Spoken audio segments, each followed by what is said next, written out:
জুলাই অভ্যুত্থান প্রত্যয় ও প্রত্যাশা শীর্ষক আজকের এই আলোচনার বিষয়বস্তু অত্যন্ত তাৎপর্যপূর্ণ, যা আমাদের নাগরিক জীবনের অধিকার ও গণতন্ত্র প্রতিষ্ঠার জন্য পথ নির্দেশনা দেয়। আমাদের মনে রাখা দরকার, বাঙালি জাতি তাদের নাগরিক জীবনের অধিকার প্রতিষ্ঠার জন্য যুগে যুগে আন্দোলন করেই সফল হয়েছে। এ কথাও সত্য যে রাজনৈতিক দলগুলির মত পার্থক্য ও বিভক্তির কারণে জনগণ আন্দোলনের সফলতা বা ফসল ভোগ করতে পারেনি। এ কারণে বারবার হোঁচট খেতে হয়েছে এবং জনগণকে পুনরায় রাষ্ট্রের বা ক্ষমতাসীন অপশক্তির বিরুদ্ধে রুখে দাঁড়াতে হয়েছে।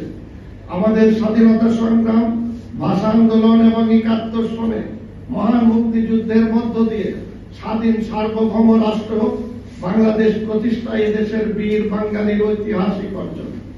শোষণমুক্ত, অসাম্প্রদায়িক, সাম্য ও মানবিক মর্যাদাপূর্ণ একটি গণতান্ত্রিক বাংলাদেশ প্রতিষ্ঠায় মুক্তিযুদ্ধের যে আত্মত্যাগ ছিল তা অবিস্মরণীয়। কিন্তু দীর্ঘ ৫৩ বছরেও আমরা রাষ্ট্র নির্মাণের যে আকাঙ্ক্ষা ও লক্ষ্য তা প্রতিষ্ঠা করতে পারিনি। ৯০-এর গণ অভ্যুত্থানের রাজনৈতিক দলগুলোর যে অঙ্গীকার ছিল তা পরবর্তী সরকারগুলো বাস্তবায়নে ব্যর্থ হওয়ায় ভয়াবহ রক্তাক্ত ২০২৪ জুলাই আগস্ট ছাত্র জনতার গণ অভ্যুত্থান সংগঠিত হয়।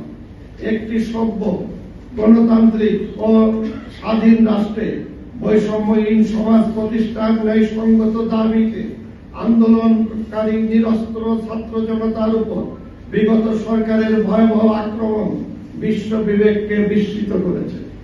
জুলাই গণ অভ্যুত্থানের মধ্য দিয়ে একটি বৈষম্যহীন মানবিক বাংলাদেশ প্রতিষ্ঠার যে সুযোগ সৃষ্টি হয়েছে তা কোনো ক্রমেই ব্যাহত করা যাবে না। এক্ষেত্রে অভ্যুত্থানের মধ্য দিয়ে যে অন্তর্বর্তীকালীন সরকার গঠিত হয়েছে তাকে সতর্কতার সাথে গণতান্ত্রিক প্রক্রিয়ায় জনগণের অভিপ্রায় অবাধ, সুষ্ঠু, গ্রহণযোগ্য নির্বাচনের মাধ্যমে সাংবিধানিক ধারা অব্যাহত রাখা একান্ত কর্তব্য।